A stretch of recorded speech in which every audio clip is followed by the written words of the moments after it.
Before we dive into today's clip, I just wanted to remind everyone that the Copa versus Craig Wright trial is going on this week. It started this morning, and I'm going to provide a link to a Bitcoiner account that is actually in the court and documenting what is going on.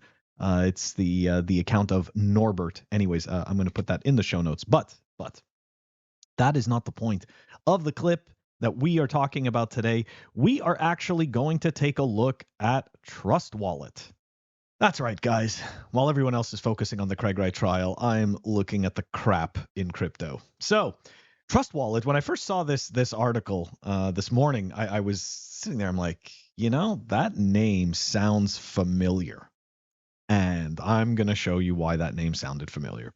Anyway, so here we go. TrustWallet becomes first Web3 wallet with international security and privacy certifications. Privacy certifications. This is great. I like that a lot. TrustWallet is the first Web3 wallet to receive the ISO 27001 and ISO 27701 certifications, recognizing its excellence in data security and privacy. I want you to think about that, guys. Excellence in data security and privacy. Awarded by A-Line after rigorous evaluation, these certifications underscore TrustWallet's dedication to user data protection. TrustWallet will undergo annual audits to ensure continuous compliance with ISO standards, affirming its leadership in secure crypto management. Wow. Annual audits, ISO standards. Wow. Somebody's trying to really build up that image, or are they trying to rebuild an image? TrustWallet's journey towards excellence in security and privacy does not end with attaining ISO certifications. That's right, they're going to do even more. The company is committed to conducting annual surveillance audits and ensure ongoing compliance with the stringent standards of ISO 27001 and ISO 27701 certifications. Again, this proactive approach highlights TrustWallet's dedication to advancing its security measures and reinforcing user trust in its capabilities, right? Because that's the whole thing. It is the perception of trust that matters. Now, you're thinking to yourself, all right, Phil, well, that sounds good.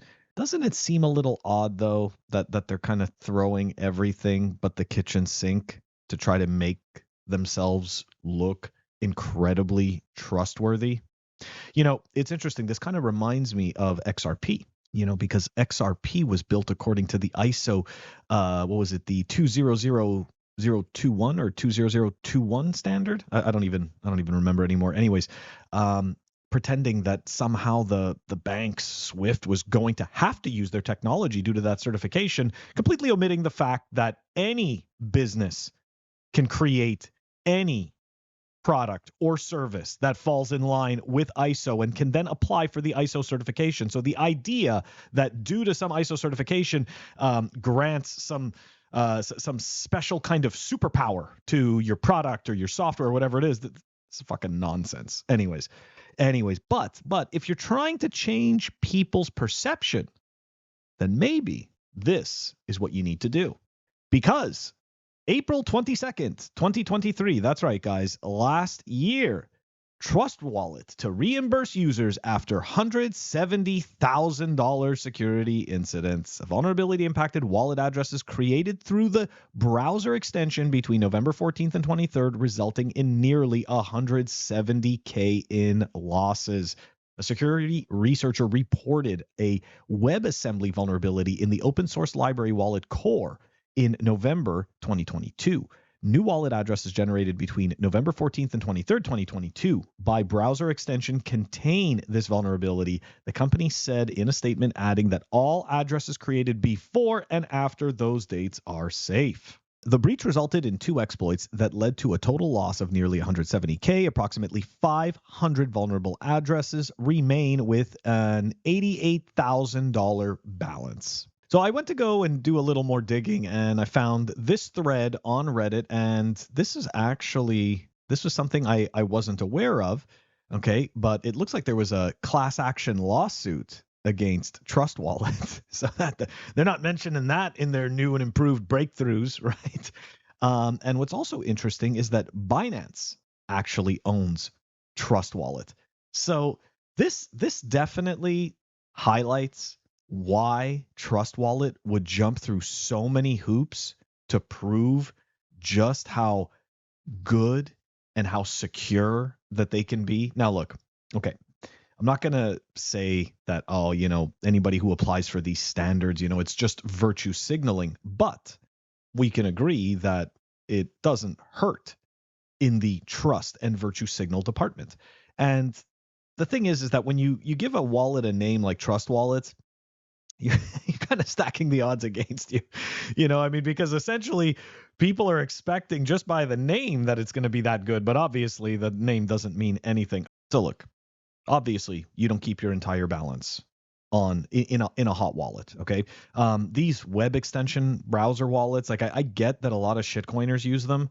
But personally, I stay away from them. Okay. Like that is just absolute garbage. That not only has TrustWallet had issues, MetaMask as well had issues. So there is something deeply wrong and easy to exploit when it comes to these wallets. Now, that being said, nothing is without some type of vulnerability. And you see, this is kind of what the concern trolls prey on, right? They prey on the idea that nothing is 100% secure. So you could just always invite a little bit of doubt into the mix, right? So look, when it comes to the wallet apps, personally, I try to get something that number one, something that has been widely downloaded, okay? Because oftentimes a lot of the sketchier type of stuff has just a few reviews, sometimes just very, very few downloads. So I try to look for something that has, quite a few downloads with quite a few reviews behind them. And again, that doesn't mean that it is going to be safe, but it does help put the chances on your side. Cold storage is absolutely the most ideal situation, with the exception of running Bitcoin Core on a laptop that never touches the internet. And anyways, we can go down that whole entire rabbit hole of, again, privacy and security. But the reality is that cold storage is the most ideal, number one. And number two, if you're going to use these web wallets, it doesn't hurt to go and dig to see what type of vulnerabilities they've had in the past and if they've had any major issues in the past, right? Again, it's not that you're going to be able to stop everything and that you're going to be able to solve every problem, but the more aware we are of the types of issues that are out there with all the different applications that we're using in Bitcoin, the better chances we have of not ending up in one of these situations using a piece of software like this that could end up getting us wrecked. Anyways, guys, I don't trust TrustWallet, obviously. Let me know what you guys think. Put it in the comments, and I'm going to catch you all tomorrow.